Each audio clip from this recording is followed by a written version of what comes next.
My name is Trisha Caetano, and I teach and do trainings in integration therapy. And one of the primary methods that I use is called inner child integration. And I stumbled quite by accident upon the method of working with the wounded parts of ourselves about 25 years ago. And so since then it's evolved, and when people found out about it, they wanted to learn about it. And so now I travel all over the world and train psychologists, psychiatrists, medical doctors, and therapists in how to use the inner child integration method. And to start with, when we are born, there are many options of what we might be. And what we become is based on the environment we come into, the parents we have, the country we come into, the culture, the social conditioning. So each one of these things make imprints on us when we're born and as we grow up. And so the only thing that gets to grow up is what's reinforced in the culture, the family, the environment that we're born in. And so many parts of who we are or who we might be are discarded or left in the past. And so we grow up not really knowing who we are. We grow up not knowing what we want, but what we're told that we want, or what we think we are, or what we are said we should feel and how we should be. And the purpose of the inner child work is to find out who we are so we can be who we really are. And one of the main things is that when a trauma occurs, it impacts the system. When we're born, the neocortex in the brain is not developed. What we respond with is what is in the stimulus response reptilian brain. And so when a trauma occurs, we don't have the reasoning developed yet. We simply have the life and death, fight or flight responses to what the environment brings into us. And if we have enough trauma of a certain kind, at some point we make a decision about who we are. So once we make that decision, the other parts of what we might be stop growing up, and they become trapped, if you will, in the past. And we become emotionally arrested at the different times that traumas have occurred. And the only thing we allow to continue is what is acceptable within our environment. If we're born in a dysfunctional family, and I'm sorry to say most of us are, we have to adjust to that dysfunction. One of the things that we're born with is homeostasis. We instinctively seek harmony and balance. So home, stasis, the balance. And so we naturally try and work it out so we fit in comfortably with our environment.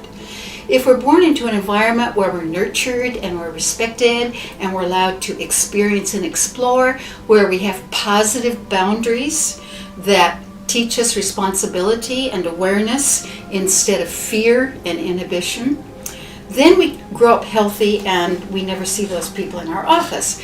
But for most of the people, we're from dysfunctional families. And so we have to distort ourselves to fit into the dysfunction of the family we come into. And this is not about bashing our parents, because they were children and their parents were children and their parents were children. We could probably go back to the caves to find out when all this got started. But it is generational, and the behaviors, the family system, the structures, it's all handed down generation after generation. And so let me give you one example. A medical doctor came to me, and he had a very flat affect. I would like to get married, but so far I'm not. And so he was 38 years old, and he was lonely, and he felt that he wanted to get married, but he didn't meet any girls. And I'm taking a look at this man who is completely shut down and presents nothing of who he is or what he feels on his face or in his energy. And so I tried a couple of different methods with him, but nothing was worked. He couldn't see anything. He controlled everything. So I said, can you recall a time in your childhood when you were happy? And he thinks for a while, and then he says, well, maybe when I was 12. And I say, what happened? And he said, I had a very strict father who was very domineering and controlling, and I was never good enough, and I never did it right, and I could always be better than whatever I did. So I was always trying to please him and take care of him. This, of course, was a long intake. This is a summary of his background.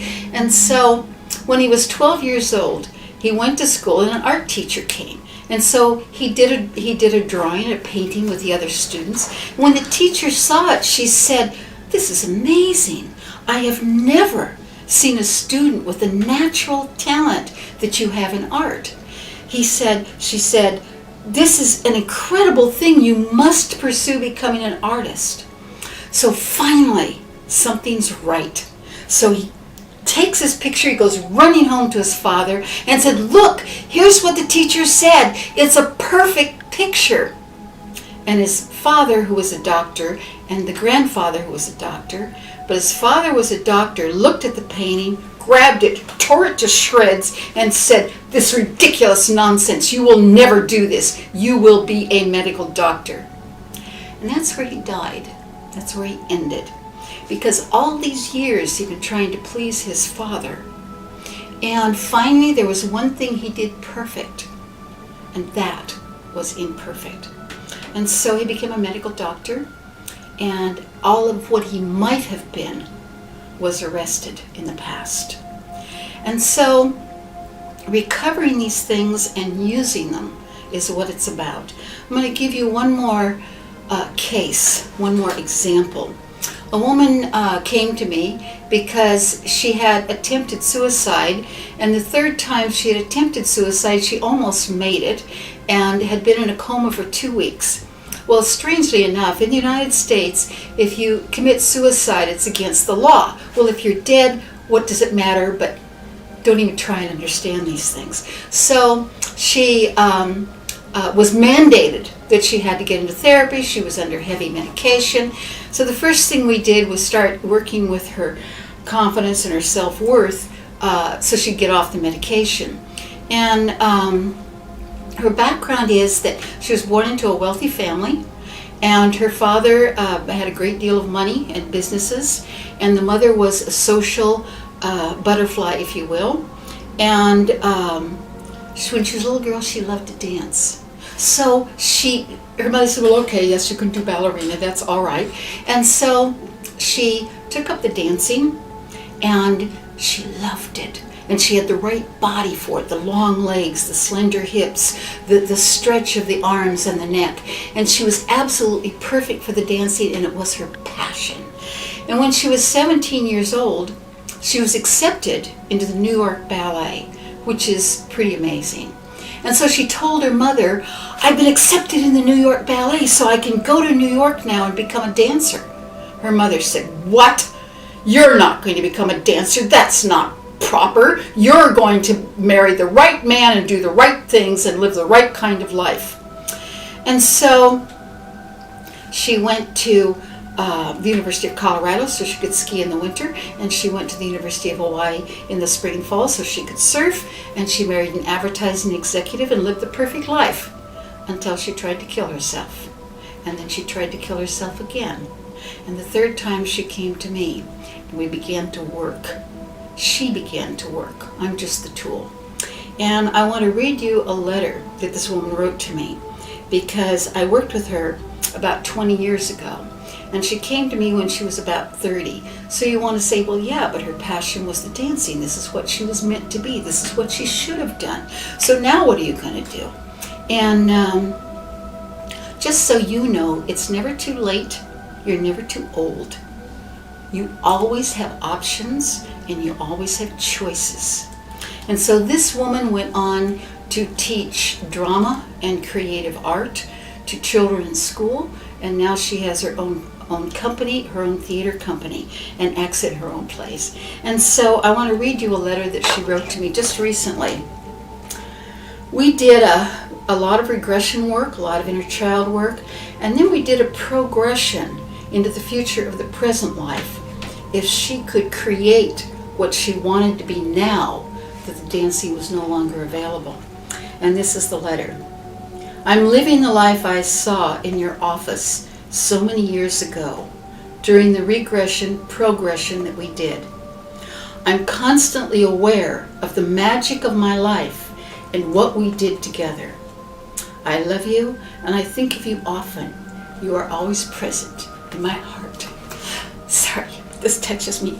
And so here it is many years later. She said, I'm living the life I saw. I am what I want to be. I am who I am.